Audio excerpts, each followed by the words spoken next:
Good morning. It is Tuesday, September 13th. I'm Shane Seeley, and this is a CBC Morning Report. Well, the Ministry of Education is getting a passing grade for its decision to resume the new school term with full face-to-face instruction come Monday, September 19th. The National Council of Parent-Teacher Associations has been reacting to the news from the back-to-school media conference held over the weekend by the ministry. Speaking exclusively to the Morning Report, NCPTA General Secretary Nicole Brathwaite says parents are happy to have students back in the classroom. I know that parents are happy to be having the children back out fully to school and not having to be on the 2 days, 3 days, which was quite a challenge for a lot of them. And even teachers, because teachers are parents too. And it was really a struggle balancing that for those who had that. There were some schools who were lucky enough to have the space to be able to be back out before then. But some were really struggling, and this is a welcome beginning to the new term, and hopefully looking forward to wonderful results as a result of the kids being back fully in the classrooms. The NCPTA boss is, however, expressing concern about the level of readiness of some schools which were part of the ministry's rehabilitation summer program, with many students playing catch-up. She says it's critical they be in a comfortable learning environment from day one. Usually we are able to have some walkthroughs and have that confirmation that yes, they're ready and so on. So in the past, sometimes we've had, and during the pandemic at the early stages, you had some setbacks and so on too. But we hope that we'll be able to see those properties, those institutions handed over in due time, and that children and parents and teachers can hit the ground running. Especially we're concerned for the class 3s and class 4 students, because this is their year. They still have to be preparing for common entrance, which is going to be phased out. But as it stands now, these especially the class 4s, they're still perhaps going to be the ones facing the common entrance in next year, and we want that they will get the full gamut of the time, and don't have to be put back in terms of buildings not ready and so on. Nicole Brathwaite is the NCPTA General Secretary, speaking exclusively to us here on the Morning Report. We'll take a break here. When we come back, we'll look at COVID-19 updates and the war in Ukraine.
Just 24 people, 10 males and 14 females, tested positive for COVID-19 on Sunday, September the 11th, from the 338 tests carried out by the Best dos Santos Public Health Laboratories and others across the island. Of the positive cases, 3 persons were under the age of 18 and 21 were 18 years and older.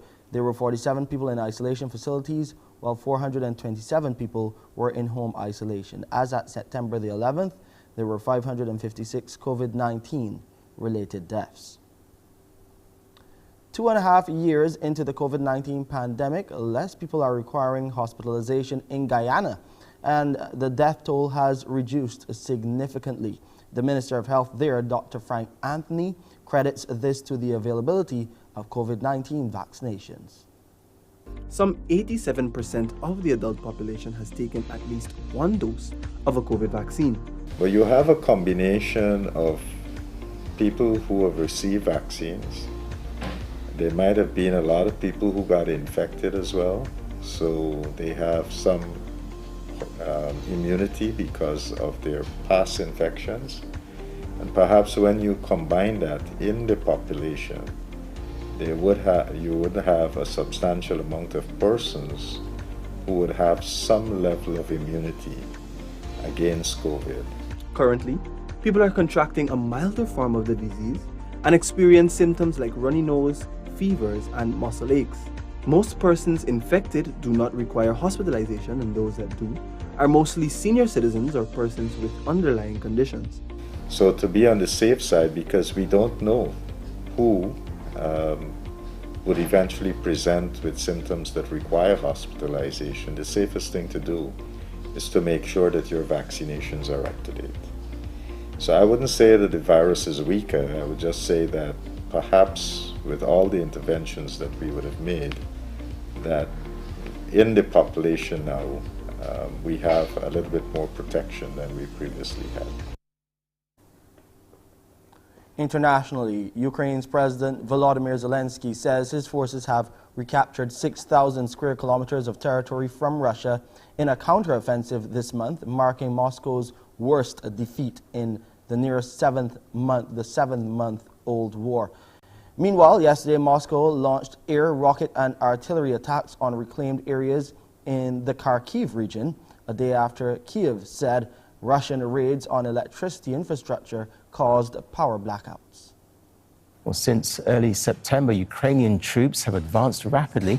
Areas that took Russia months to seize have been retaken in just days. Well, Kyiv's forces say they've forced Russian troops nearly back to the northern border. Ukraine says it's also made gains in the south near Kherson, but at a slower pace. In response to those gains, Ukraine says Russia is attacking power and water supplies in the Kharkiv region. Officials say missile strikes caused blackouts in several areas, including Kharkiv city. An estimated 9 million people were affected, including in areas controlled by Russia. Well, earlier I spoke to Hoda Abdelhamed in Kharkiv about Ukraine's counteroffensive.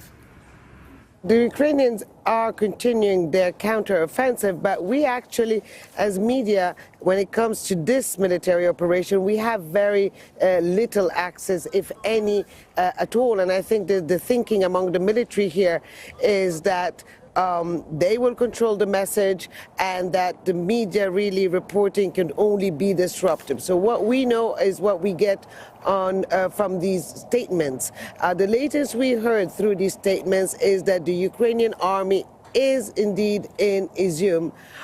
There are conflicting reports on whether it's in total control of that town or not, but that is a huge blow for Russia because Izium was basically the stronghold of Russia in this northeastern part of the country, and it was a command and center. It was also the logistical hub, so certainly a huge loss. We are also hearing that the Russians are, rather the Ukrainians, are advancing towards the border. In some parts, they have reached the border with Russia. In other parts, it appears that they would be pushing north toward that northeast section of the border.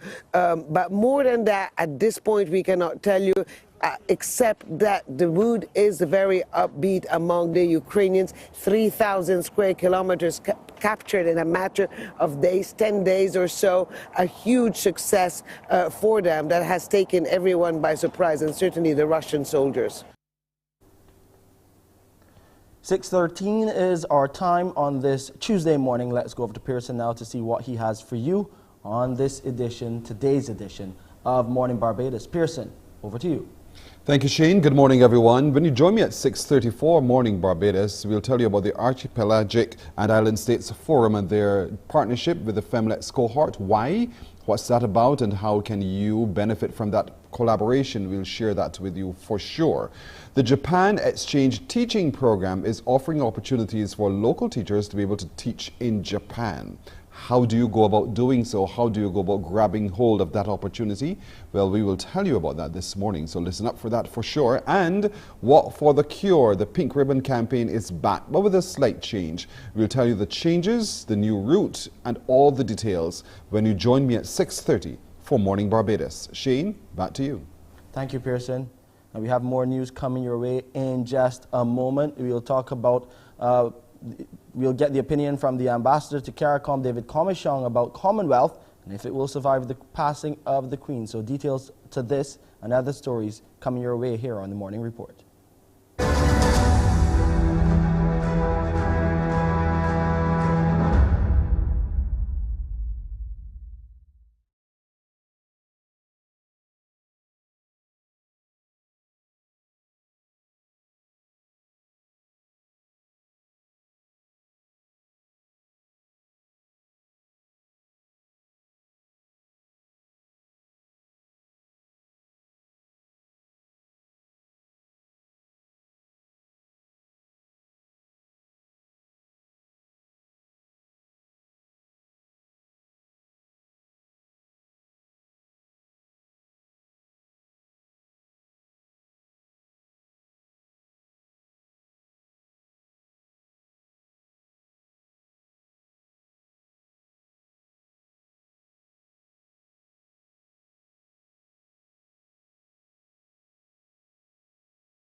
Barbados' ambassador to CARICOM, David Comishong, is of the view the concept of the Commonwealth will survive the passing of Queen Elizabeth II. Speaking last evening to international news network Al Jazeera, Ambassador Comishong says he expects the Commonwealth will continue. However, other Caribbean territories will seek to become republics. The Commonwealth is a useful grouping to belong to, that it gives us some forms of technical assistance. And we may have, some of us have a difficulty with this idea that the head of the Commonwealth should be the monarch of Britain. We think that we have moved beyond that. So that may come up for some contention. But the idea of the Commonwealth as a positive and helpful club to belong to, I think that is the prevalent idea across the Caribbean community. And David, we've seen in recent days the Antiguan government in particular making its intentions clear. Yes. Well, that could have been expected. Barbados, of course, made the transition to being a republic last year. Barbados, if you know Caribbean history, Barbados was Britain's mother colony in the Caribbean. It used to be known as Little England. So, and many of the smaller Eastern Caribbean countries looked to Barbados for leadership. So once Barbados made that break last year, one could have expected that would have led the way for the 8 other remaining Caribbean community nations that are still holding on to the monarch of the UK as their head of state. And, you know, that is untenable, and that's an anachronism. And yes, so I'm very pleased to see that the Prime Minister of Antigua has made it clear that Antigua will be moving in that direction. And you could expect Jamaica, Grenada, St. Vincent, you could expect several others to follow that lead. Ambassador Commichon also says it will be a lot easier for Caribbean countries to lay reparation claims against the royal family after they become republics. The CARICOM countries have claimed reparations against the national governments of Europe who were involved, implicated, helped to organize, and profited from enslavement and the slave trade. And we've actually targeted 10 European countries, not just Britain, all 10 that were implicated. So that's one claim. But however, there's another reparations claim that is directed at companies, institutions, and indeed families that were involved in those crimes and that profited from those crimes. And so it is only a matter of time before the British royal family, as an institution, will have to answer a reparations claim coming from the Caribbean. But that's separate and distinct from the claim that is directed at the national governments. The British royal family, as we all know, was deeply implicated in slavery and the slave trade, beginning with Queen Elizabeth I, way back in 1562, when John Hawkins went to the west coast of Africa, attacking towns and villages along the west coast of Africa, enslaving Africans. And Queen Elizabeth I sent along her ship, the 700-ton Jesus of Lubeck. And since then, there were a whole line of British monarchs were involved in, and the British royal family benefited tremendously from slavery and the slave trade. So as a family, they're going to have to answer that claim, but it helps if they are not your head of state. It's much more difficult to advance a reparations claim against a family that constitutes your head of state. So to the extent that we move away and form republics, it will make it easier to advance that reparations claim against the royal family. We're getting more details this morning about the execution of a debt for nature swap, a new initiative really designed to help ease the pressure of government's debt burden, hoped to be rolled out in about a week's time. Leading debate in Parliament today will be the Minister in the Ministry of Finance and Economic Affairs, Ryan Strawn. Speaking last night on TV8's Newsnight, he said the savings from the initiative will be used to respond to issues like beach erosion and coral reef restoration, while also creating opportunities for workers like fishermen and jet ski operators. Basically, what we are seeking to do right now is to divert some of our existing debt payments to be able to achieve and advance a lot of work that we want to be able to do within the marine space. And therefore, what the debt for nature swap that we are seeking to execute, which is supported by the Inter-American Development Bank and the Nature Conservancy, is going to allow us to do a very set of innovational commitments on the environmental side, which is actually will be financed by the savings that will be accrued from the restructuring of this specific debt instrument. So we are going to buy back about $150 million of our existing debt, which at the moment we are paying around 6.5% interest. We are hoping to get that debt back at about 3.8%, 3.9% in that range, such that we are using the savings, the difference between the 6.5% that we are currently paying and what we will pay in the future, to divert those monies to advance and respond to the issues. And Minister Strawn expects the transaction to be completed by September 21st. Once all the agreements are signed and everything is in place, the Barbados Environmental and Sustainability Fund is already set up, and therefore at the next set of debt service that will come due and owing, then we will be in a position then to start diverting portion of those debt savings into the fund, which will then kickstart some of the activities around the marine conservation plan, as well as other milestones which are outlined in the agreement. Financial facilitation for the cannabis industry is getting the attention of government and industry stakeholders.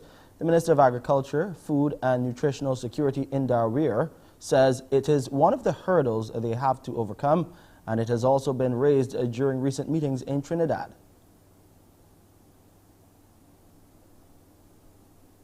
It's a matter that we are continuously working on, but to date, the banks have not really cooperated a whole lot in taking money from the industry.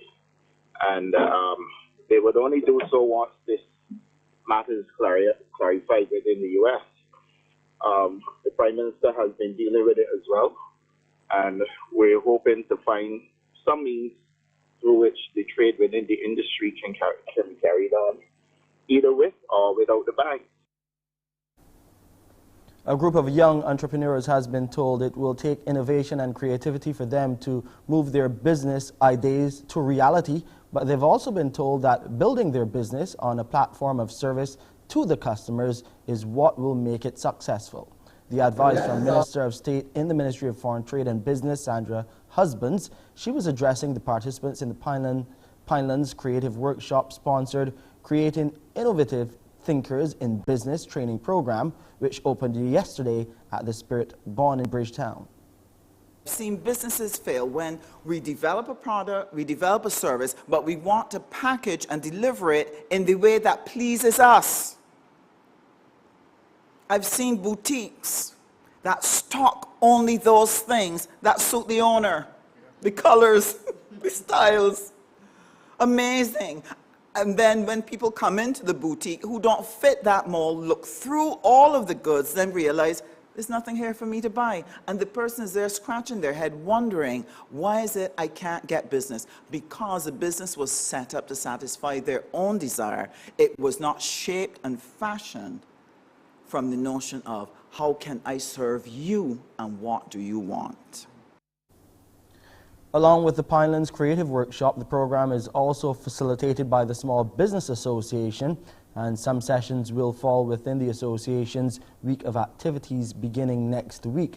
The Chief Executive Officer of the SBA, Dr. Lynette Holder, stressed the importance of entrepreneurship at this time.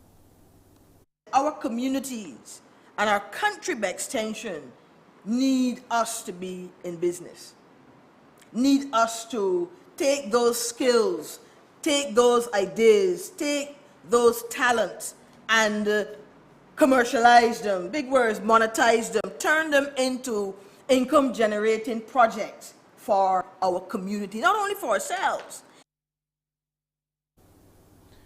Barbadians are being warned to brace for more hot days in the coming weeks, with maximum temperatures in the areas already peaking between 32 and 34 degrees Celsius. According to the Barbados Meteorological Services, very warm conditions are expected to persist throughout the remainder of September and the greater part of October. Based on guidance from the Ministry of Health and Wellness, people are being encouraged to drink a lot of water, keep cool by wearing light-colored clothing, loose-fitting clothing as well, and avoid strenuous activity during the hottest part of the day, typically between 10 a.m. and 4 in the afternoon. In addition, farmers are being advised to take precaution to avoid heat stress to livestock and smaller crops. The music of Barbados echoed throughout the St. Giles Cathedral in Edinburgh, Scotland yesterday during a service for Britain's Queen Elizabeth II. The chanting of the 116th Psalm of David was done to the music written by the late Dr. John Fletcher, who served as organist and master of choristers at the St. Michael's Cathedral from 1964 to 1993. Current organist at the cathedral, John Bryan, provided insight into the work of Dr. Fletcher and explained the relevance of the use of his music to Barbadians. He's written a lot of material which has not been published. We do have a lot of his material still at the cathedral, chants, some anthems. The mass that is generally used now in the Anglican Church, the model mass, was actually written by him. He also has a folk mass setting that is used in some parishes. And it's good work. It's not to say that it's little whimsical, stuff. I think that we should feel good regardless. Here's a musician that did something fantastic. It was recognized by someone else as being something worthy to be heard, something worthy to be done. And it was in fact done. I think that we should be very proud. In sports, a newly appointed captain, Hayley Matthews, will lead the West Indies women against the New Zealand women in 3 CG United one-day internationals from September 16th to the 22nd at the Sir Viv Richards Stadium in Antigua. 17 players are in the provisional squad, which will be trimmed to 13 on the match days. The full squad reads: Matthews as the captain, Aaliyah Aline, Shemaine Campbell, Shamilia Connell, Afi Fletcher, Sherry-Ann Fraser, Shabika Ganjabi, Janelia Glasgow, Shanita Grimond, Chanel Henry, Kaishana Knight, Natasha McLean, Shedian Nation, Kishmara Ramnarak, Shakira Selman, Stephanie Taylor, and Rashada Williams. The T20 internationals are scheduled for September the 25th to October 6th.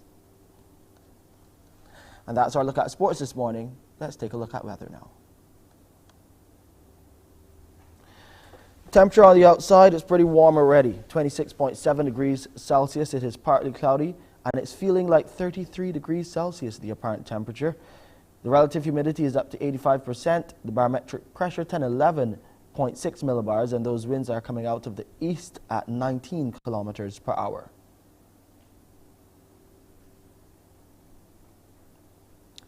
There will be a low tide later on in the morning at 24 minutes after 11. The high tide will be late in the afternoon at 10 minutes to 6. The seas are moderate in open water with northerly swells ranging from 0.5 to a meter.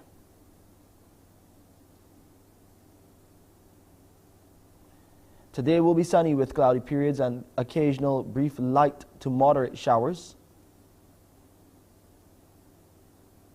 And tonight we'll have a mix of clear skies and clouds with a few brief scattered light showers. And here's a look at the international weather forecast. And that's our time for this edition of the CBC Morning Report. I'm Shane Seeley.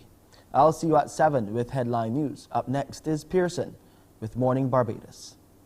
Wake up, wake up, wake up, wake up. Barbados, get up. Good morning. Good morning, Barbados. Good morning. Good morning to you.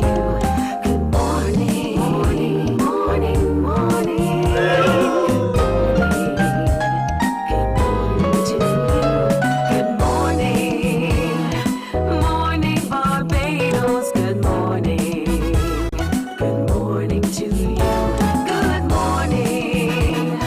Morning, Barbados. Good morning. Wake up, wake up, wake up. Morning to you.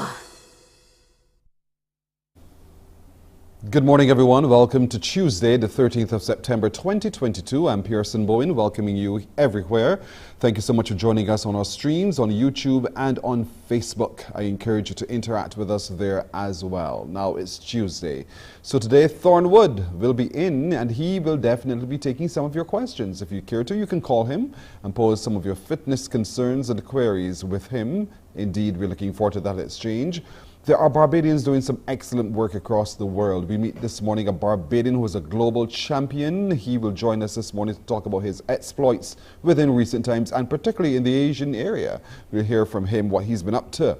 The Pink Ribbon campaign is back, and that Pink Ribbon campaign, Walk for the Cure, is also back, and it's going to be slightly different. We'll share with you the differences, what they're aiming to raise, and why they're aiming to raise the funds to be able to continue the work of the breast screening program.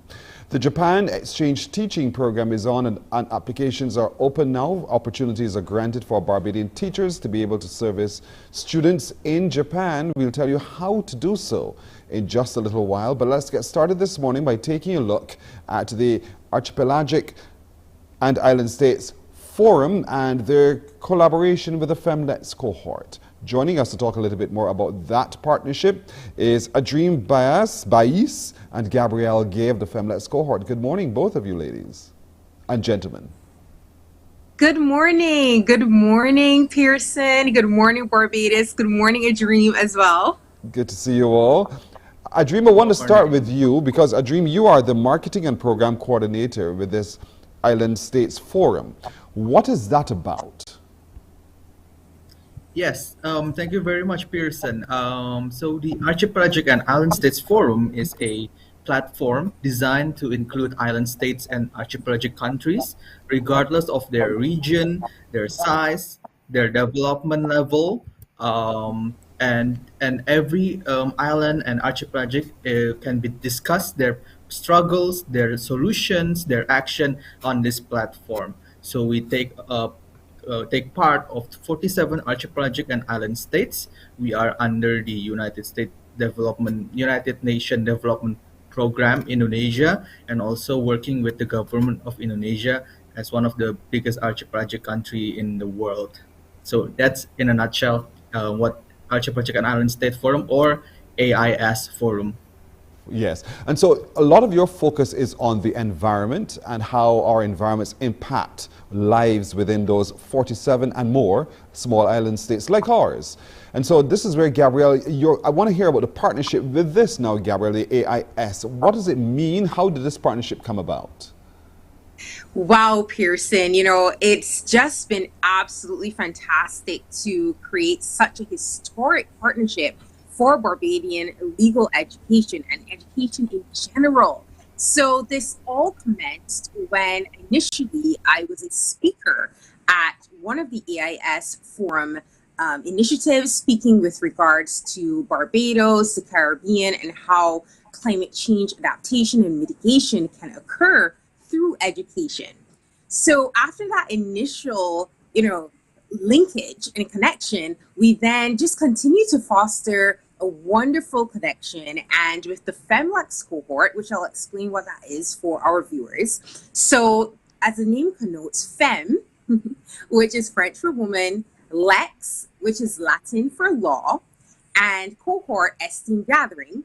So basically what we do is that we bring together the top legal minds, so new attorneys in their first 5 years, as well as the top law students and politics students from across the entire world and the archipelagic island states, Caribbean included. And we come together to solve the world's biggest problems through governance. And of course, our focus is climate governance this year. So we're really focusing on how the law and legislation and all those particular moving parts can assist in climate change adaptation and mitigation. So in this regard then, I back out to my wonderful friends, a dream at the United Nations in Indonesia, Asia, and I said this is absolutely perfect for AIS to get involved to mentor our FLC ambassadors and teach them not just about, of course, our own issues and discuss our own issues and solutions for our own maritime and climate governance maladies, but also to be educated on what's going on with the other archipelagic island states and to learn more and thus leave more informed and to become better lawyers and better politicians to create change for the future. But now to you, a dream, because if that's the case where we want to learn from you, talk to me a little bit about the programs and initiatives that are being executed by the archipelagic island states, so to be able to respond to the governance issues relating to climate change. Yes, we have a lot of program and event that focuses on archipelagic and island states, as the name states. We are not only a forum. We don't just discuss about matters, but we're trying to take account on real action. We have several cleanups. We collaborate with universities to discuss and develop their technology related to marine issues. We try to incubate and kickstart all the startups in several regions in the AIS countries, and one of our priorities as well is to engage with the youth to make sure that the youth understand the issue with our ocean, because it really affects our future. We really depend on our ocean, especially as we are the archipelagic and island states that directly impact from the climate change, from the plastic waste and other debris in the ocean, and where we need to create a system such as the blue economy, a good ocean governance, and many more that we can do. So we currently are opening for the AIS Youth Ambassador that will be closed soon on the 16th of September. So for those youth who are really engaged to marine issues, you can either tackle it from law, from science, from social, from many aspects. You can register yourself as an AIS Youth Ambassador. After our internal screening, we will announce that, and you can represent your region or country, and we will try to raise your voice so the youth can be heard across the globe. So you can look at our website, www.aisforum.org/AIS-youth. And we're looking forward for any keen youth that would like to join the AIS Forum. Well, you have quite a few keen youth female in the Femlet's cohort. Gabrielle Gay is one such. And so, Gabrielle, you're talking about tackling it from a governance perspective. Give me a sense of what you observed from the Caribbean, or little small island states for just a moment, and some of the governance issues that you still believe and your Femlet's cohort that ought to be tackled in able to respond to the whole question of climate change.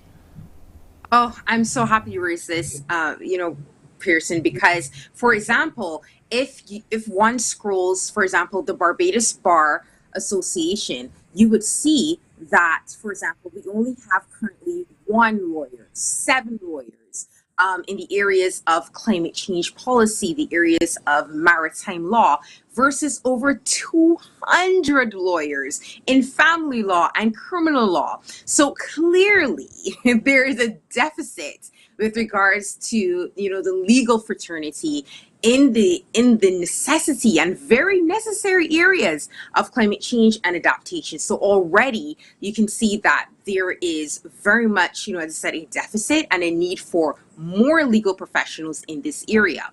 Also, there was a study conducted by CaribbeanImpact.org, and it noted that 33%, yes, 33% of our law students believe that our, our syllabi in general does not speak to the current issues.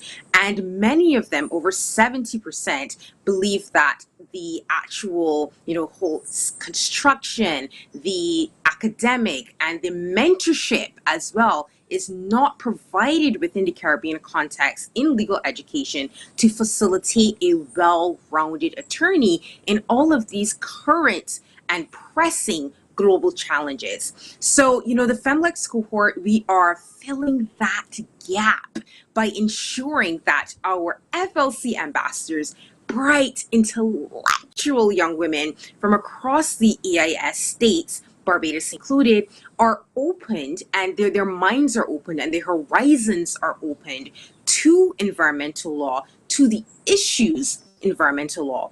Because at the end of the day, as we say colloquially, who feels it knows it, okay? It is way more powerful to have a politician.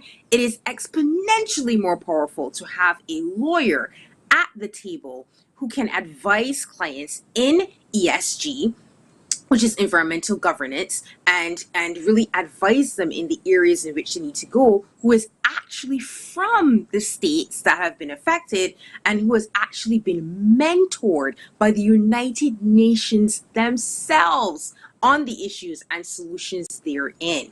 So that's why, governance is so important. That is why we have ensured to have this climate justice edition and partnership with United Nations Indonesia. And also why those are some of the key areas that are lacking, that need to be remedied, that we're working to fix and definitely fixing right now at the Femlet's cohort through our programs. Because it's wonderful to, have the mangrove planting, the beach cleanups, and the marches, and the expos, and the round tables. But if we do not have the critical legislation to protect the small island development states, if we don't have a seat at the table when these incredibly important decisions are being made, then all of these efforts would have been for naught. So that's what we're doing, and we are so honored that United Nations Indonesia, would see the importance,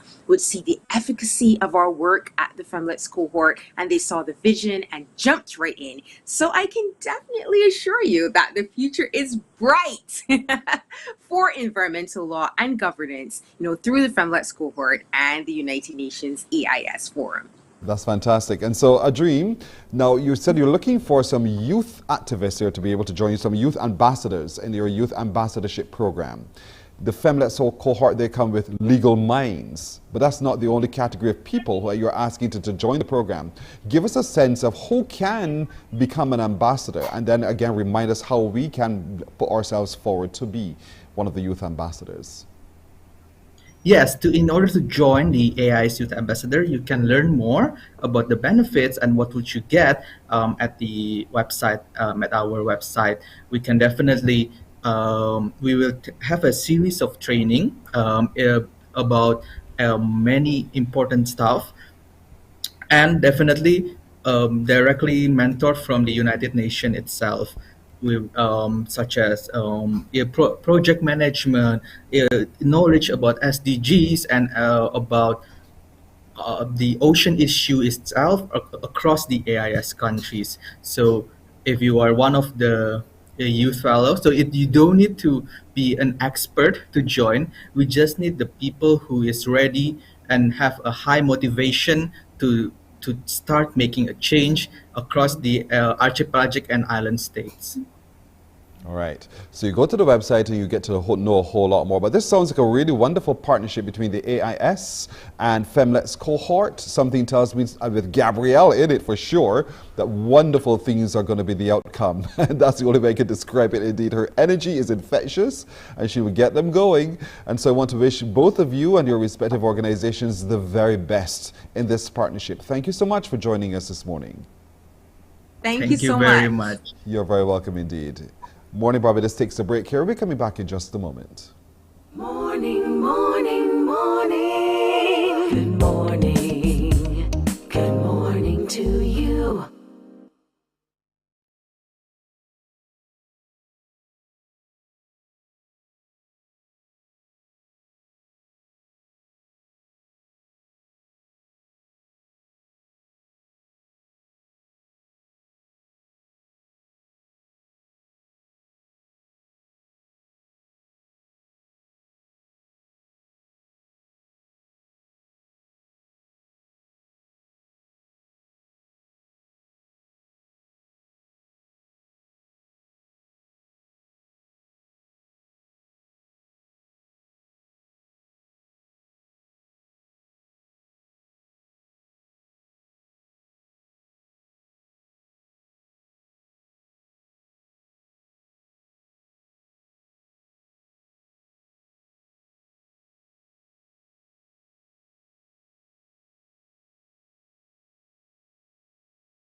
Morning, morning, morning. Good morning. Good morning to you.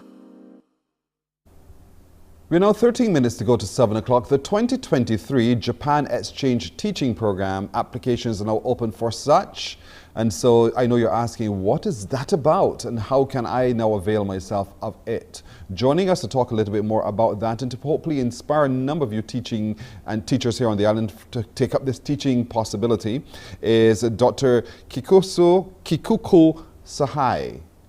I hope I got that right, who is the first secretary of the Embassy of Japan here in Barbados. Good morning to you.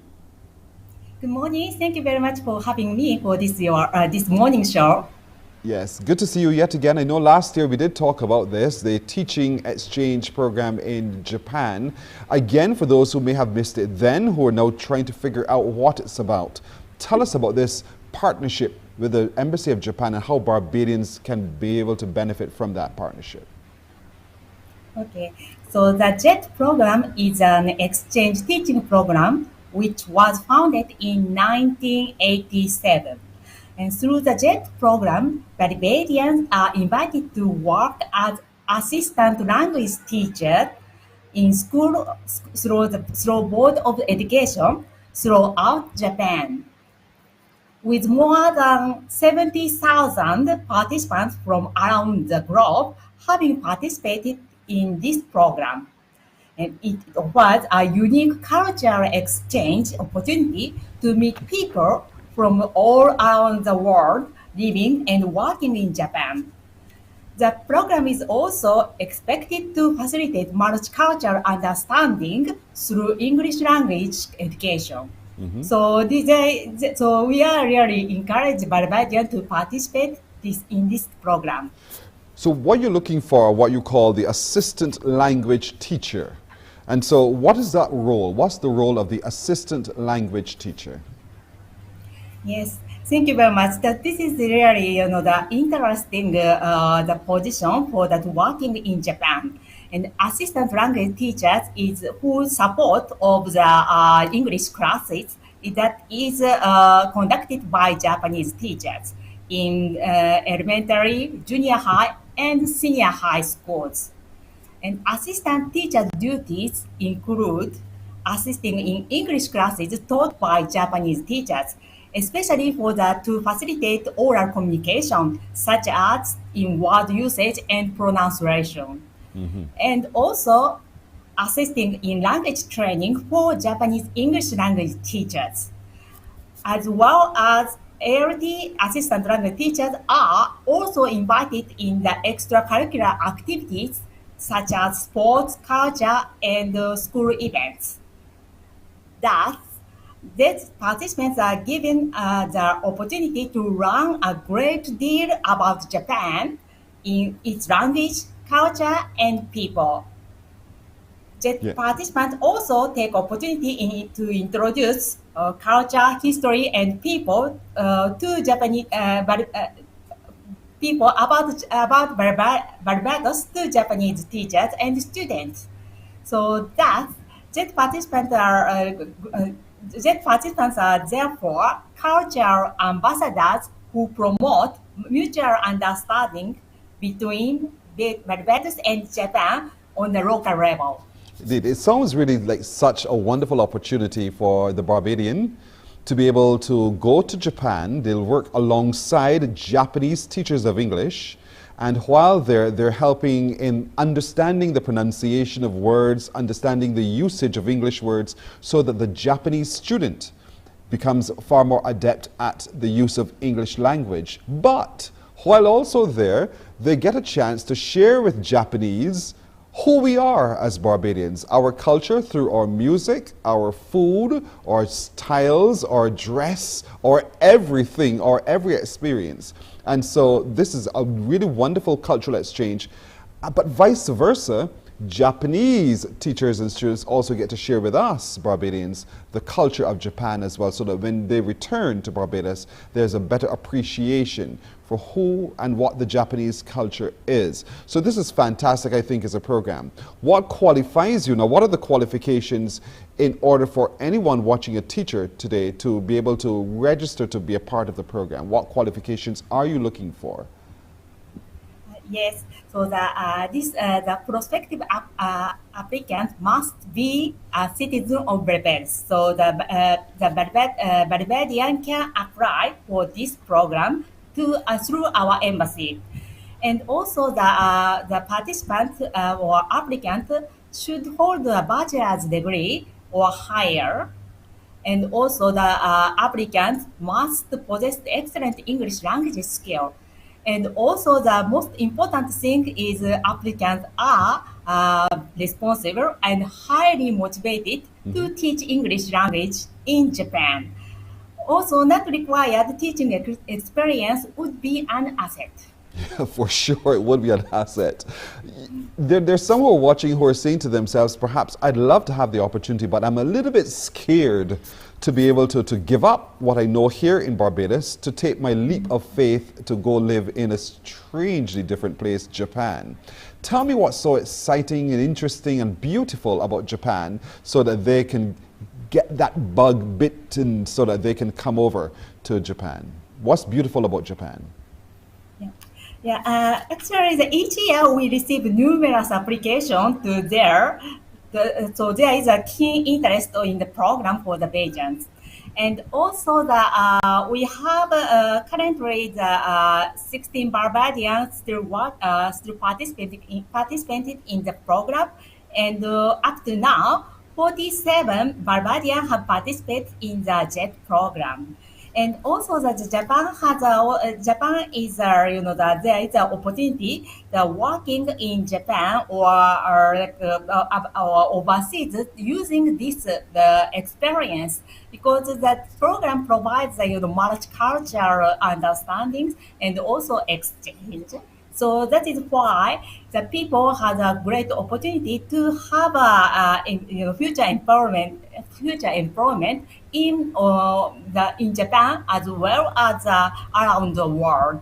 And also we are the providing for the different the school provides a different program. So that is why they can Barbadian can know about the Japanese culture and language and also the people. So they have a kind of linkage to the they can establish the cultural linkage between Barbados and Japan. Yes, as much as we are curious about the Japanese are equally curious about who we are. And so this opportunity has been presented, and so many people have already done so. Barbadians, over 47 or so, who have been a part of this Japan Exchange teaching program, and so many more now can do so. How long is that contract period for those who do qualify to be a part of the Japan Exchange teaching program? How long is the contract period? And the appointment on the JET program are initially for the period of 1 year with the possibility of additional 2 years reappointment. However, participants whose work performance is deemed to be of an exceptionally high standard may be reappointed an additional 2 times, allowing them to participate for a total of 5 years of the JET program. So initially it's for 1 year with the opportunity for renewal, and that renewal can go to about 5 or so years. This is fantastic. This is really truly a wonderful opportunity.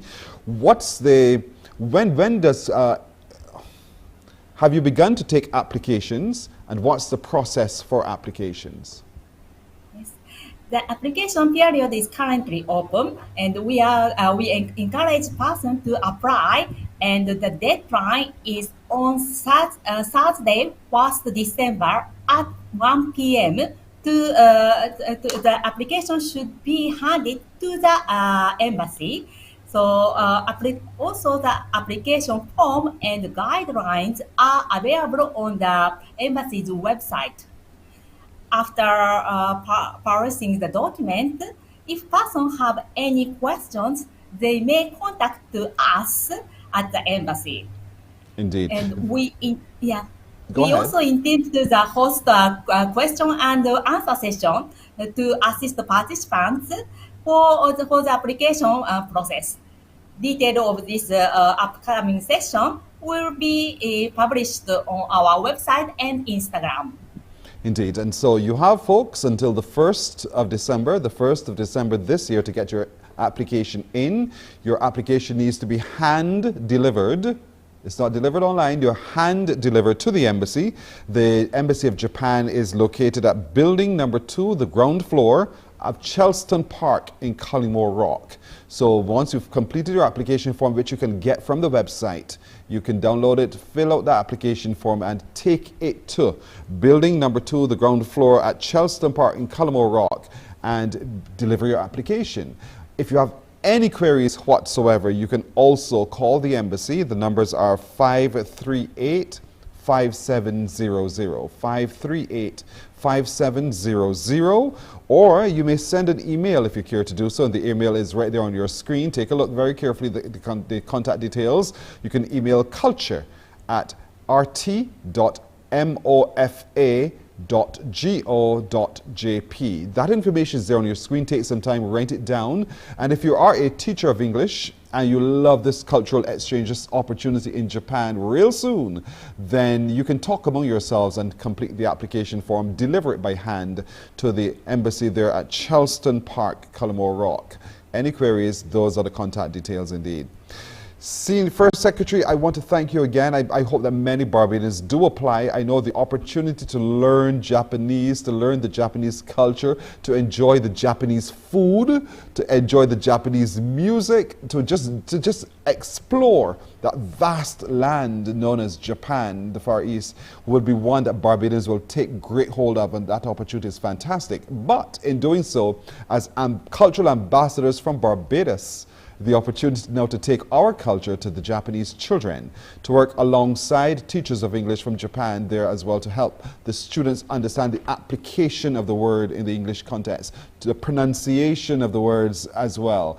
This is fantastic, and I'm thanking you and the folks at the Embassy of Japan here in Barbados for again allowing Barbadians to have this wonderful opportunity to teach, to live and to learn in Japan. Thank you so much for joining us this morning.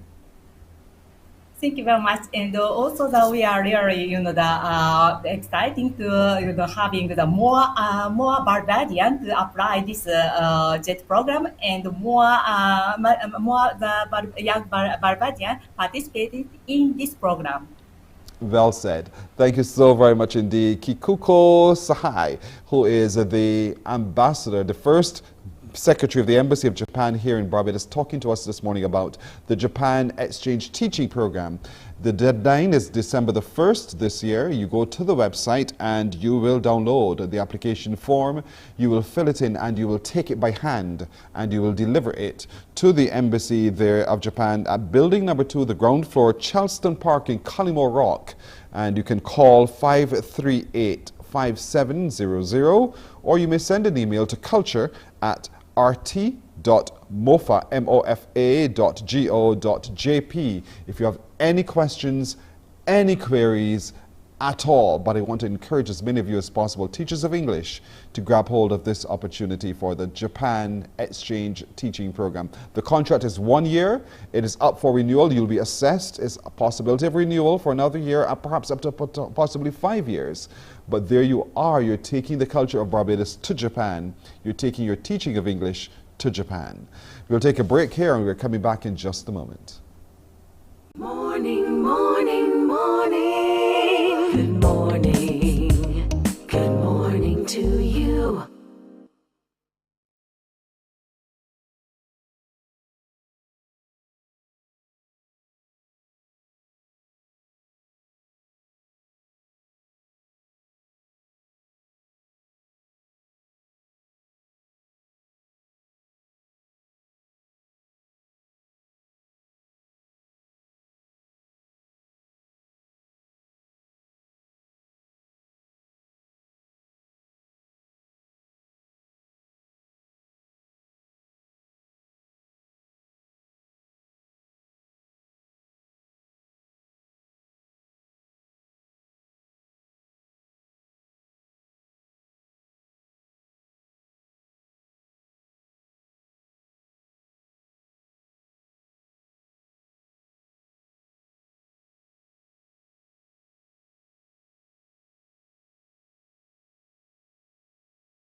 Morning, morning, morning. Good morning. Good morning to you.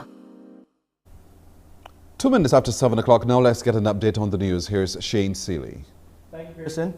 Here's your headline news for this Tuesday, September 13th. Barbados bracing for a return to pre-COVID visitor arrivals. And the island's Minister of Tourism and International Transport, Senator Lisa Cummins, is again predicting strong numbers for the winter tourist season. She says the prospects, especially for cruise tourism, are looking very positive. Minister Cummins is expecting a total of 390 vessel calls, totaling 739,557 passengers by the end of the cruise season. Senator Cummins believes the country can even surpass that figure and welcome 850,000 cruise passengers. She was at the time presenting the destination briefing for Barbados at the Caribbean Tourism Organization and International Air Transport Association conference in the Cayman Islands. More details to come from the Tourism Minister in CBC Newsday. A passing grade for the Ministry of Education and its decision to resume the new school term with full face-to-face instruction come Monday, September 19th. The National Council of Parent-Teacher Associations has been reacting to the news from the Back to School media conference held over the weekend by the ministry. Speaking to the Morning Report, NCPTA General Secretary Nicole Brathwaite says parents are happy to have students back in the classroom. I know that parents are happy to be having the children back out fully to school and not having to be on the 2 days, 3 days, which was quite a challenge for a lot of them. And even teachers, as teachers are parents too. And it was really a struggle balancing that for those who had that. There were some schools who were lucky enough to have the space to be able to be back out before then. But some were really struggling, and this is a welcome beginning to the new term, and hopefully looking forward to wonderful results as a result of the kids being back fully in the classrooms. The NCPTA boss is, however, expressing concern about the level of readiness of some schools which were part of the ministry's rehabilitation summer program. With many students playing catch-up, she says it's critical they be in tip-top shape for learning and a comfortable environment for the children from day one. Usually, we are able to have some walkthroughs and, have that confirmation that, yes, they're ready and so on. So in the past, sometimes, we've had, and during the pandemic, at the early stages, you had some setbacks and so on too. But we hope that we'll be able to see those properties, those institutions handed over in due time, and that, children and parents and teachers can hit the ground running. Especially we're concerned for the class 3s and class 4 students, because, this is their year. They still have to be preparing for common entrance, which is going to be phased out.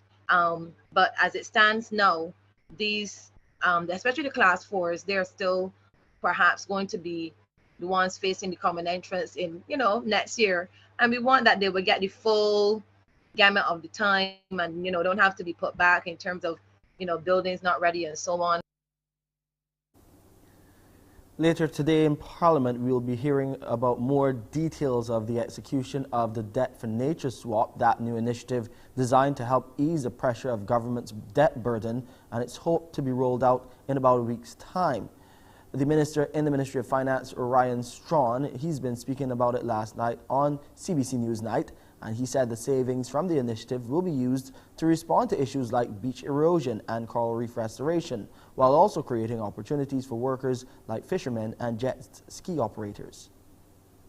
Basically, what we are seeking to do right now is to divert some of our existing debt payments to be able to achieve and advance a lot of work that we want to be able to do within the marine space.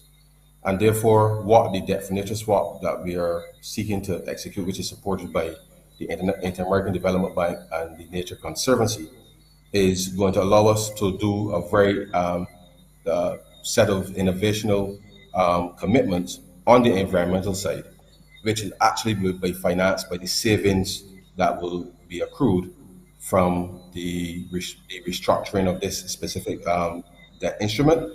So we are going to buy back about $150 million of our existing debt, which at the moment we are paying around 6.5% interest. We are hoping to get that debt back at about 3.8%, 3.9% in that range, such that we are using the savings, the difference between the 6.5% that we are currently paying and what we will pay in the future, to divert those monies to advance and respond to the issues. And on the local COVID-19 front, we are hearing that 24 people, 10 males and 14 females, tested positive for the virus on Sunday, September the 11th. And this is from 338 tests carried out by laboratories across the island. Of the positive cases, 3 persons were under the age of 18 and 21 people were 18 years and older. There were 47 people in isolation facilities, while 427 people were in home isolation. As at September 11th, there were 556 COVID-19 related deaths. And that's our headline news for this Tuesday morning. I'm Shane Seeley. It's back to you, Pearson. Shane, thank you. Our time is 8 minutes after 7. We'll take a break here. We're coming back with Morning Barbados in just a moment. Morning, morning, morning. Good morning. Good morning to you.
Morning, morning, morning. Good morning.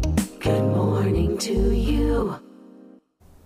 10 minutes now after the hour of 7 o'clock. The Pink Ribbon Campaign Walk for the Cure is back. Yes, thankfully, I know a number of you are breathing a huge sigh of relief because you're looking forward to the activity as typically held in October. To join us now to talk a little bit more about that and the changes and all and why again we need to raise awareness about it is Dr. Shirley Jagru Hanuman, who is the medical coordinator of the breast screening program with the Barbados Cancer Society. Dr. Shirley, good morning to you. Good morning, Pearson. Good morning. Good morning, Barbados. And thank you so much for having us back You're again. very welcome. Very welcome indeed. You've always supported us, and we're really grateful for that. Indeed. Thank you so much. Well, Now, this time we're looking forward to, there's been a lot of changes because we're celebrating our 20th anniversary. The program started in June of 2002, and now we're 2022, so we're celebrating with a new route and lots of new things, and we're hoping for a lot of support, because remember one thing about it is, and that is the awareness makes a difference. So apart from raising funds, which helps us to buy new equipment, maintain our equipment, help to support those who cannot afford to have their tests done, and so many things that your subscription, your promotions, whatever funds you raise makes a difference. And in life, whatever makes a difference is what counts. So we're looking forward to your support. Now, we have a new route, Pearson.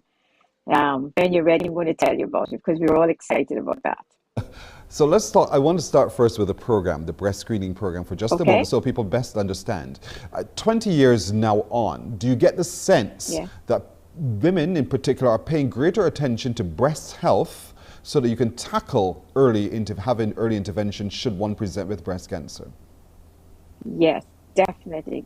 I mean, when we think of what happened in 2002 compared to what's happening now, for instance, at this point in time, over 120,000 women or clients have passed through the clinic. So that is an amazing number for 20 years. So the meaning that 120,000 persons have been screened for breast cancer. And what's happening, the objective of this program is to detect breast cancer early. And by detecting early, lives are being saved. Mm-hmm. For instance, if a patient is diagnosed with stage 0 or 1 or 2, their life prognosis is so much different from if they're diagnosed at stage 4. So the awareness now has encouraged people to come forward to have themselves checked, and they check themselves, and by that we're finding more and more people at early stages of breast cancer. We rarely see stage 4. So the prognosis is good. If you're diagnosed with stage 0 or 1, it's almost as if you have not had breast cancer. And this is what the objective of the program is. And we're trying to do it at an affordable cost to all Barbadians. Right. So the program has come a long way, Pearson. And this is what motivates us as a subcommittee, which is a subcommittee of the Barbados Cancer Society, to keep working towards our goal of saving lives. Indeed. So awareness has increased. Equipment now to be able to do what you do has also been advanced. And so I'm looking at the progress over the 20 years, piece by piece. Right. So you've raised awareness, but you've also been able to enhance your ability to detect earlier as well. Let's talk a little bit about the advancement in technology as well. Fine. Now, if we think back in 2002, all we had was a regular mammogram, which was called an analog. Then 10 years later, we moved up to a 2D mammogram. And now we have state-of-the-art and a machine that is being used now in first world countries through the help of the donations that we've received and fundraising. We now have state-of-the-art 3D or tomogram, which is so much better than what we've been using before.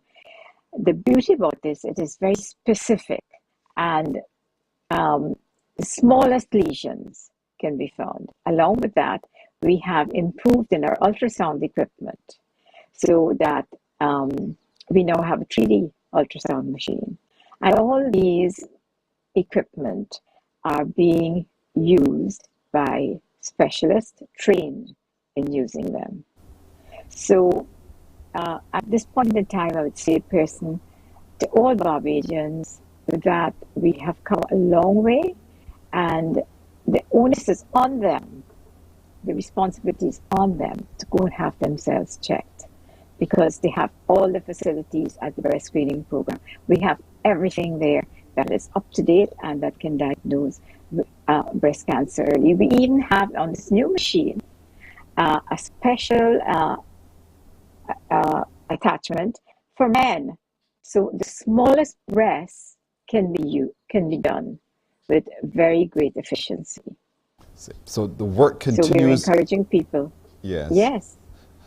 The work continues apace, the great work of the breast screening program. Now let's get to the walk for the cure, because Bajans, this is one of the activities annually generally that Barbadians look forward to. And so when is it happening and what's new? Okay. It's on Sunday, the 2nd of October, beginning at 3:30. And the route has changed because seeing it's our 20th anniversary, we thought we'd have something different. And it starts again where it normally starts, which is at CIBC in Warrens. And then we go down the highway towards Commonwealth School, pass in front of Commonwealth, and onto the gardens, the Botanic Gardens. It ends there, where there's a lot of space, so we encourage everybody to come. We have a lot more room, and don't be worried about COVID. I mean, you will have a lot of room to space out. After the walk ends there, then we will have entertainment as usual, and that's top secret. We're going to have very good artists that are coming along. And everybody's looking forward to a wonderful time and a beautiful walk. This is fantastic. On the 2nd of October. At 3:30. We want to 3:30. start sharp 3:30. Yes. Yeah. Because you know the Thousands. days are getting shorter. Yeah, I know, and especially at that time of the year. Thousands are really going to be on the road, and I know that everyone likes to proudly wear their pink ribbon, but they also love to proudly wear their pink shirts. So where can people begin now to access their shirts so they can begin to wear it with pride? We're asking people to try and get their shirts as early as possible. You know, Barbadians love to leave things for the last minute, but please don't. Now, if you want your logo on it, then Corporate Barbados or whoever, whatever little group wants your logo, then you need to do that right away because it will take a while to get your logo on. Other than that, now the shirts are for sale. They're every day from 9 to 3 at the Cancer Society in Henry Lane, which is next door to St. Gabriel's School. Now it's also on sale at all the Upbeat outlets every day. Then on Saturdays from 9 to 6 at Sheraton Mall. Okay, so please go and get your shirts as possible. Now, Pink Ribbon is for whatever donation, and we're encouraging all Corporate Barbados or whatever organizations to try and request your tins from the breast screening program. We have your tins ready and your pink ribbons. Now, pink ribbons will be the week for Pink Ribbon. It's always 1 week that we donate. We have for Pink Ribbon, and that's from the 10th of October, Monday the 10th to Saturday the 15th. On Saturday the 15th, Pink Ribbons will be available at Sheraton Mall, and the schoolgirls tend to look after that. And also for that week, from the 10th to the 15th, at Massey's store in Worthing.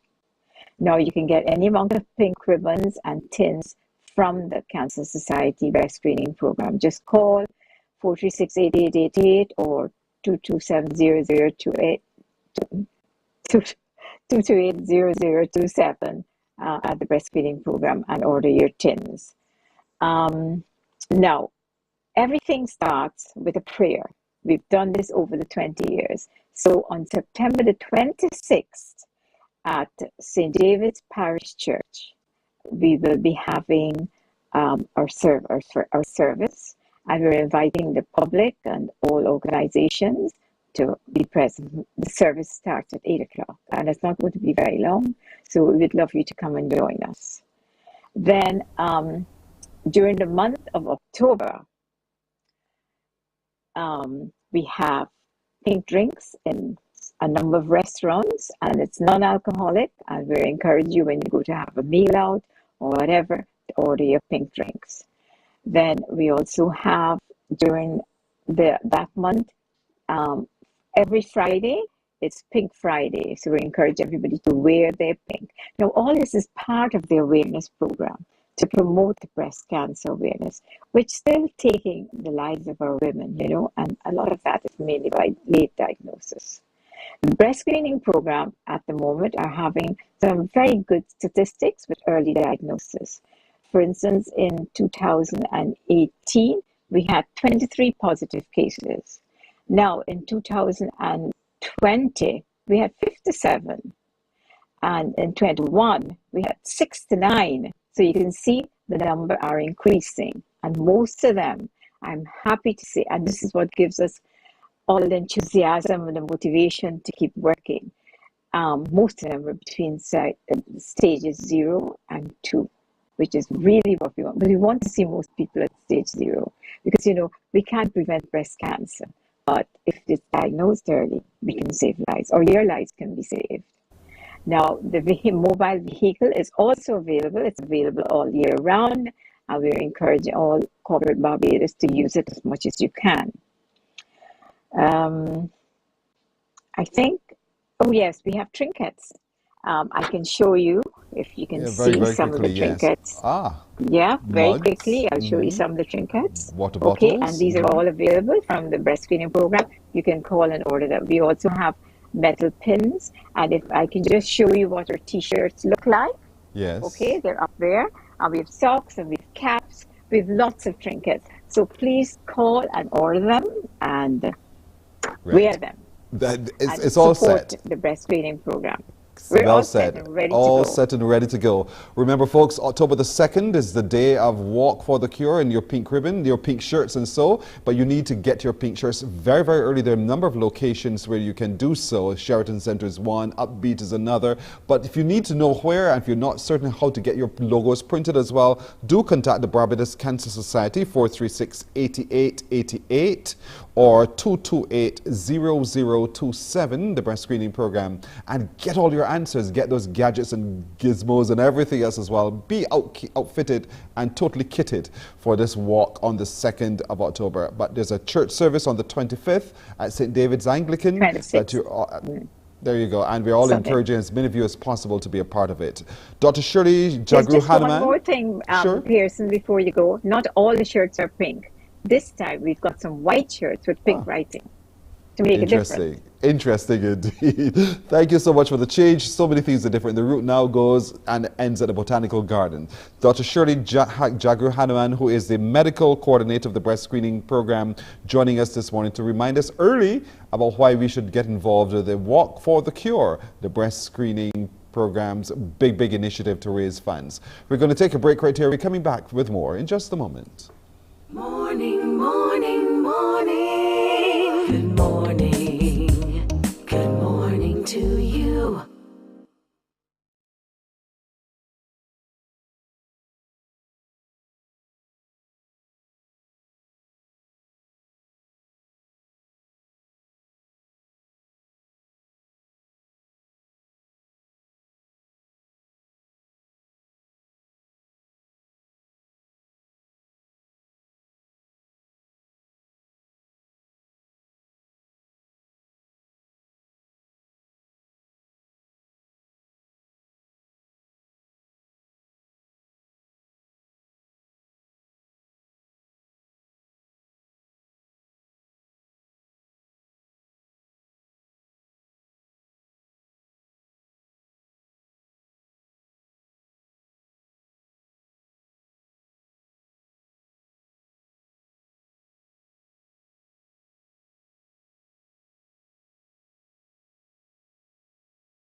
Morning, morning, morning. Good morning. Good morning to you. 26 and a half minutes after 7 o'clock now, there are quite a number of young people who have taken up the challenge thrown out by the Barbados Entrepreneurship Foundation to convert $250 into $1,000 in 8 weeks. A couple of them, those young entrepreneurs, join me now. There are Delano Waith, who is the owner of Folic Fuel, and with him is Carias Canterbury, the owner of Organica. I love it indeed. Good morning, both of you. Good morning, Mr. Boyne. Thank you for taking the challenge indeed. And so let's start with you, Delano. Tell me a little bit about your business and why you took up this challenge to convert $250 into $1,000 in 2 months. Okay, good morning, Mr. Boyne, and good morning, Barbados. It's actually pronounced follicle fuel. I'm very excited to talk about my small business, Follicle Fuel, this morning. Follicle Fuel is a hair care, health, and wellness business with a particular focus on improving the quality of look and life of those with kinky/curly hair. We can't really have one product available, our signature hair growth oil. This is 100% natural oil-based product, which can be either applied to scalp or beard for accelerated hair growth. You know, stepping out as an entrepreneur means that you would have had to do a little bit of market research. You would have had to, no doubt, look around and see if there's anything else on the market that's like yours that makes yours unique. So how has that been for you, and how brave have you truly been in taking up this challenge? How brave have I been? Well, I've definitely took some leaps. I can say that in terms of the market research, it is a highly competitive field. There are many other products available, but I believe there are certain factors that allow me to occupy my own niche.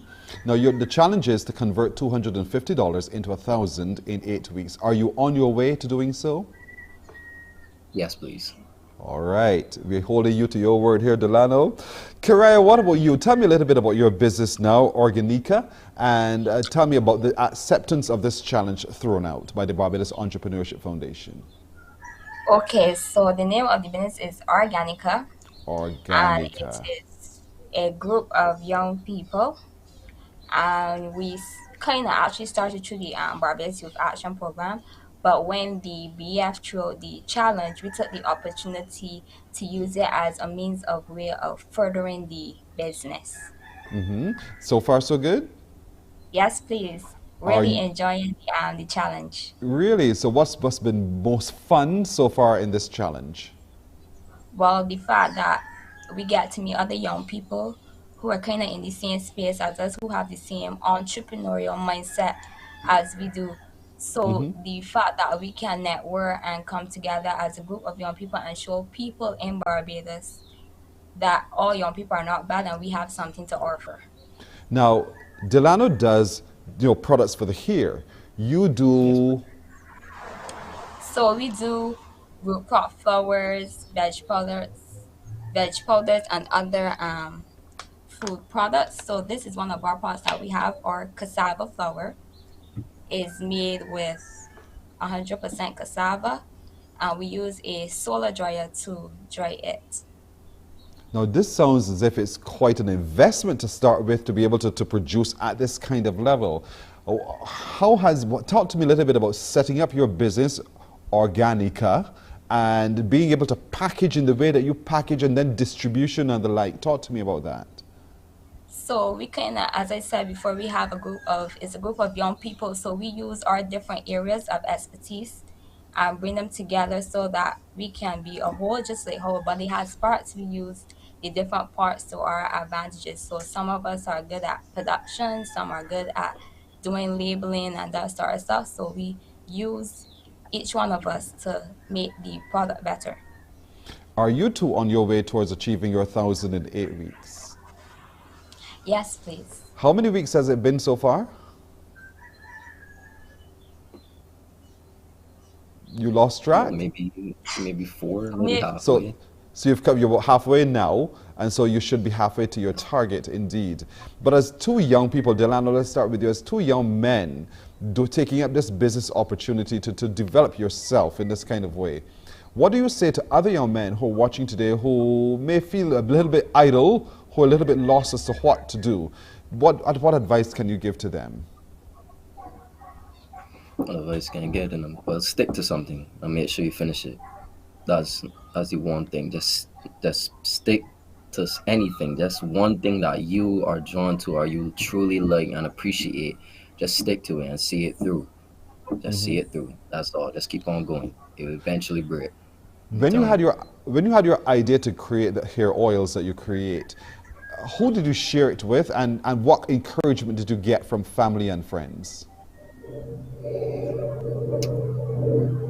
Well, to be honest, there wasn't much encouragement from family and friends, but I eventually got the idea from just going through life and people just randomly walking up to me, and it's honestly strangers asking me, hey, what do you do to take care of your hair? Can I get advice on this? I want to change my look at this. And so I found myself providing a lot of advice about what to use and what to do. And until the point that a girl who was doing my hair asked me, hey, my friend's asking me what secret you use. You just put rice water in your hair. I'm like, okay, this got far enough. Let me show the people what it truly is. So this is the exact same formula that I use to grow my hair, and you can clearly see it got some merit to it. And I also give out advice on the page. So it's not only a product, it's also a way to use it and a way of life. So it helps to grow the hair? Yes, please. So if I want longer hair, I could use your oil? Answer my question. Well, when your oil, you grow my hair. Yes, please, sir. Okay. Well, all right. It may be, you know what I'm saying. We get somewhere. We could work on it. We can work on something indeed. That's it. Work on. And Organica, the flowers that you make, how have people taken up your products, and where have you been able to put your products out so that people can buy it? So at the moment, we are actually trying to get into the supermarkets and other health shops and stuff with our products. And from the reviews that we have so far, people are really interested and they like the idea that it's a group of young people doing it. Well, look, I am so pleased with both of you, and I really want to commend both of you for the work that you've been doing thus far.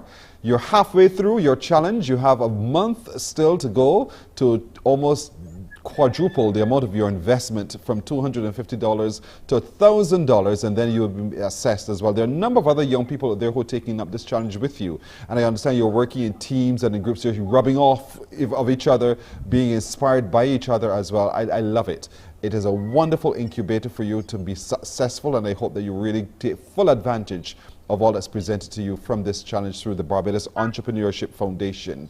Thank you, both of you, Delano and Karaya. Much success with your businesses going forward, and all the best. Thank you also. You're very welcome. You're very welcome. Morning Barbados continues in just a moment. Morning, morning, morning. Good morning. Good morning to you.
Morning, morning, morning. Good morning.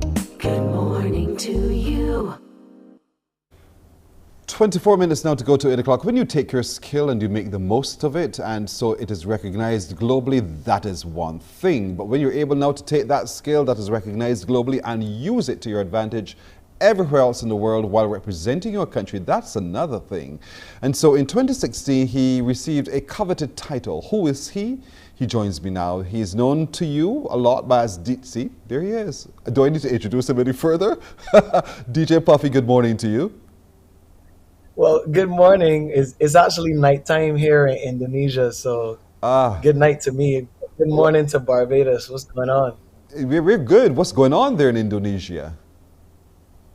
I am on my fourth tour of Asia right now. So I performed in Bali like 2 nights ago. It was incredible. it must be incredible itself, living the life and the dream that you're living right now. Who would have thought, right, that simply as a guy who spins tracks and so on, that you'll be living this kind of journeyed life? Talk to me about this, the kind of surprise that has brought to you to be able to achieve what you've been able to achieve. It's been nothing short of a blessing, man, especially, you know, being in or choosing a career per se that's kind of unorthodox to most people, especially not just in Barbados, but in the Caribbean, you know. I remember, and I wouldn't say where it was, but I was filling out a document and the lady asked me what my occupation was, and I said DJ, and she asked me, she was like, "You can put that on the form?" And I was kind of like, yeah, that's what I do. But you know, it's just really interesting to come from a place that has that mentality and then take it to this level. You know, who would have thought? As you said, it's incredible. It's nothing short of a blessing.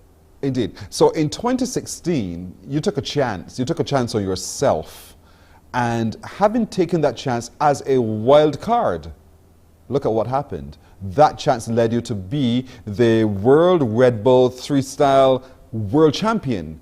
How did that feel at the time? How did that feel, and how did you use that as well to be able to say, "What? I'm going to go even further"? Well, it was a mind-blowing feeling, you know. Like up to this day, I can't even explain exactly how it felt. Well, to those who don't know what the Red Bull Freestyle competition is basically the Olympics of DJing, you know.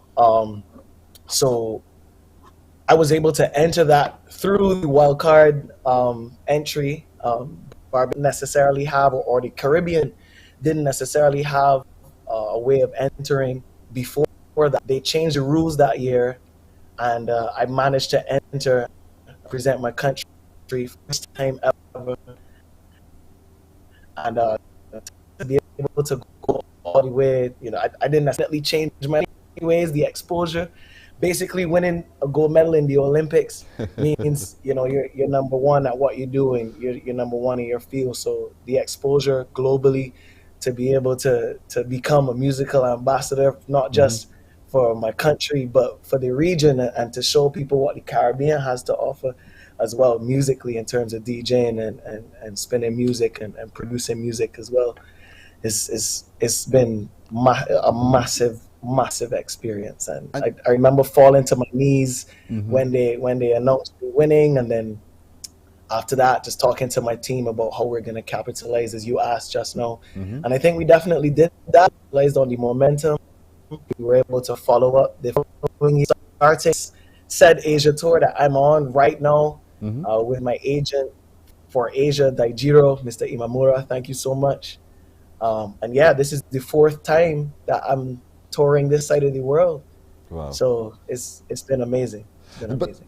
You know, you know the Barbadian audience, but when you have to travel, you're now encountering different people who have different responses. How do you read them so that you create the same excitement when you're before your juggles and you'll be able to do what you do?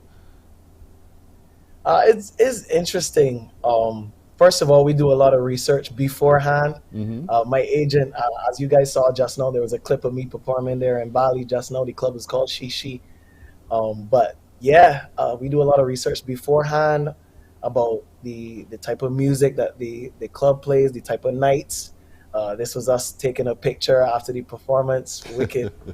But yeah, that particular show, for instance, that club Shishi, they specialize in the room that I played. It was the main room, so they kind of specialize in electronic dance music, more of like it was like an open format set. So we call it big room. You know what Bajans would call techno. Bajans call everything techno, but it's kind of boom, boom, boom, and then from there, after capturing the crowd, then I could kind of take them on a musical journey. I was able to infuse some dancehall, infuse some soca. I played Rupee as well. I love that song, Tempted to Touch. It's still a massive record on this side of the world. And yeah, after captivating them and doing what I needed to do, I was basically able to go anywhere, you know. So from there, we played a bit of everything. Give me context for just a moment, because I'm looking at the places that you've been and are going on this Asian tour: Vietnam, Jakarta, Bali, Singapore, Tokyo. And I'm thinking, as a little boy going to school here in Barbados and deciding eventually to become a DJ, you thought, you know, well, your passport will just probably be stamped with St. Lucia, Trinidad, Tobago, and the United States, and that's it. But now being able, though, to take your passport and being able to use your skill to travel the world, this must be, I can't imagine what that does to your whole ego, what it does to your psyche, what it does to you. I want you to truly explain to me what it means to have come from where you were to who you are today. Well, first of all, speaking of said passport, there are still places that I go to and they look at my passport and send me in the back room for a minute. Listen, I'm not going to name the countries, but I will say there are plenty instances that, or plenty countries that I visit, that they take my passport and they pull out like there's a magnifying glass, and they look at it and they send me into secondary screening, and it gets a little crazy. So you know, hopefully when I get into those positions, I could call Auntie Mia and she could help me out. But it is kind of difficult sometimes. But I will highlight that Barbados, it is a plus as well, because Barbados does have one of the strongest passports. But yeah, just being able to do this on this level and continue to tour Asia, man, I don't know, man. I don't know.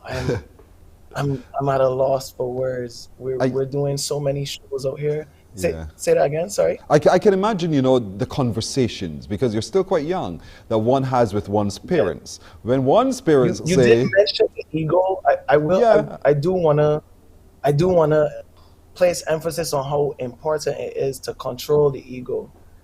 You know, going to these places, a lot of the times, if you go to a new space, people may not know who you are exactly. So you kind of just, what I try to do is just be very present and embrace every moment and every experience in the most, you know, in the most genuine and the humblest way. Good. And stay true to myself and just, you know, allow everybody to have a very authentic experience. And that's good. My music and because I was going on to ask, you know, I can't imagine the conversation one has with one's parents. Your parents say to you, you know, you will go to the job because you need to earn. And at the same time, your parent would also probably say to you, but a DJ, what DJ can't pay you? And you know, your mother and father, they're probably sitting back and thinking, I would not have believed this young man could have made such a success at DJing the way that he has. So I want you to share that just a moment for young people today and for parents listening, because oftentimes they think that if you don't do the traditional method of earning money, that you will be a failure. But you're saying, hold on a second. No, there are other opportunities, other avenues that one can also reach the same level of success or even greater. So paint that picture very clearly so parents get it. Absolutely. I feel like we're in a world right now, having an open mind is your superpower. You know, betting on yourself or the people around you, especially if somebody has an extraordinary idea, it's important to, you may not see it right there and then, the logistics might not make sense. However, it's so important to believe. It's so important to believe. And if I didn't believe, or the people around me didn't believe, I would not be in this position right now, you know? So if somebody comes to you with an unorthodox idea, don't ask them, oh, why are you deciding to do this? Because it hasn't been done. Sit down and be like, okay, this hasn't been done. Let's find a way. What are the micro steps that we can take in order to reach this ultimate goal? You know, there's small things that you could do every day in any field that could take you closer to where you want to be or where you need to be. So break that big goal down into small steps and just work on that one by one. Do not roll or do not, brick by brick. As I have a record called Brick by Brick with Vaughn from Grenada. Do not rule anything or any idea out. Look at crypto. Look at what's been happening in the environmental section. You know, like there's so many innovative things have come out of even the pandemic. So many millionaires came out of the pandemic in ways that are super unorthodox. So, you know, don't rule anything or anybody out right now. And if there's somebody that you love and they have a dream, try your best to support that. Well said, well done. When does your Asian trip wrap up and what's next? I'm currently in Bali. I saw you spoke to a lady from the Japanese embassy earlier. Yes. I actually have to go there tomorrow to get my passport because I'm heading to Japan later down. But I leave for Bali on Thursday. I leave for Singapore, on Thursday. Right. I do a show on Friday in Singapore, and then I fly to Sri Lanka for the time. I do a show on Saturday in Sri Lanka. I also do a workshop for young kids, upcoming DJs in Sri Lanka. That's going to be on Sunday. And then I fly to Japan on Friday. I have a show in Osaka on Saturday. Following Friday, I'm actually producing my own event with some DJ friends in Tokyo, which will be at a club called Rap Shinjuku. And that is actually, if my memory serves me correctly, that's the number 53 club in the world. Wow. So we managed to team up with them and produce my own event on the 30th. And then on the 1st, I play in Hokkaido. And then I leave Japan finally on the 2nd or 3rd. Yeah, crazy schedule, but it's your responsibility to keep track of it. You have a management team that's going to work along with you. It's a pleasure meeting you this morning, DJ Puffy. And again, for representing, so much for having me, man. You're welcome, for representing Barbados so very well across the globe. We thank you. And we want to continue to wish you only the very best on your continued travels representing us. Thank you. Thank you so much, Barbados. You're welcome indeed. DJ Puffy, who is in Asia at the moment, you know, as you just heard, he is going somewhere else next. When he gets home, heaven knows, because he's quite busy overseas. A break right here, and when we come back, Thornwood and a whole lot more on Morning Barbados. Morning, morning, morning. Good morning. Good morning to you.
We're approaching 9 minutes to go to the hour of 8 o'clock right now, and it's Tuesday morning, time for you to get active and get fit with Thornwood. Thorn, good morning to you. Good morning, Pearson. How you doing, man? I am doing well. I'm feeling fitter, not fatter.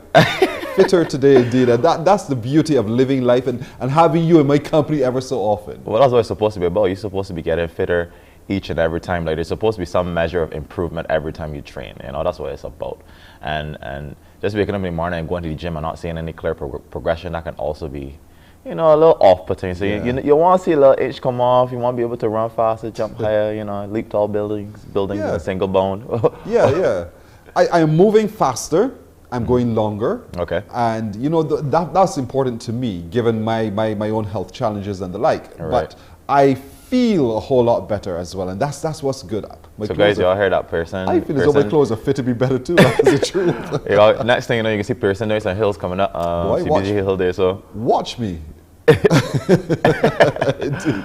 And that's the whole point. But sometimes finding it able to track oneself, because you take it for granted and you're assuming that you're doing everything and you're doing it with a level of consistency. Sometimes you're not. And I know you're working on something to help all of us keep track. Definitely, and that's great that you say that.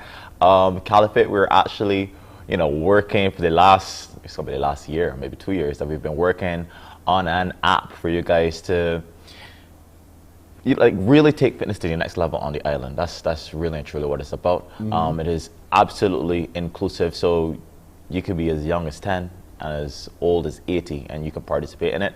How it works is that we're using step-based technology initially, and then we will be putting on a series of fitness challenges and events across the island. Guys, it is super, super, super exciting.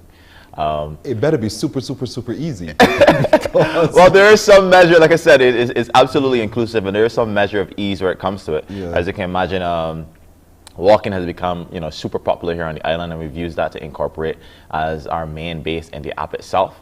But for instance, with our challenges that we're going to put on, you can come and show up, let's say that if you're doing like a deadlift competition, or if you're doing like a clean and press or a bench press to find out who's the strongest. So there are going to be a lot of things. We're going to be starting to do like a lot of pop-up shops. What I want to ask you guys to do that we started recently within the last couple of weeks is fill out our survey. So if you find us at Caliphate246 on Instagram or Facebook, you'll see in our description, fitness survey. Fill that out because we want as much information as possible from you guys.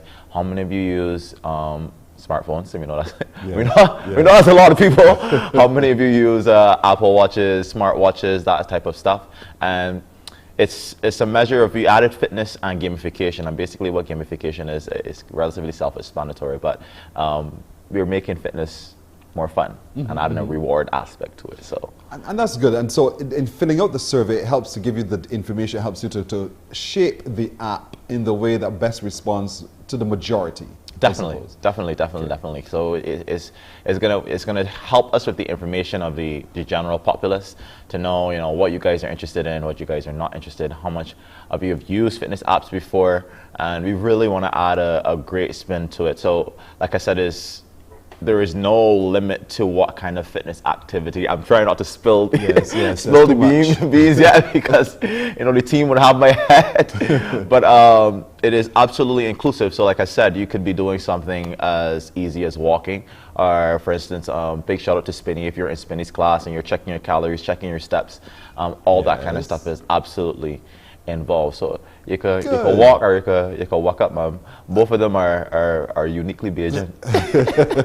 Now, so folks, you go to Caliphate246 on Facebook or on Instagram, and you do the quick survey. It's very quick, very easy for you to do, and you go. And you're right, because even on our devices, we're able to track in lots of ways just how we're progressing, my steps, what calories I'm burning, my heart rate, my pulse, and all the like. And so this app, as you plug in your information, I don't want to give it too much either, Lord help me, but this information you plug into the survey will help Thorne and his team design an app that responds to us, and to help us keep track of how we're doing and make us fitter for the longer run as well. Definitely.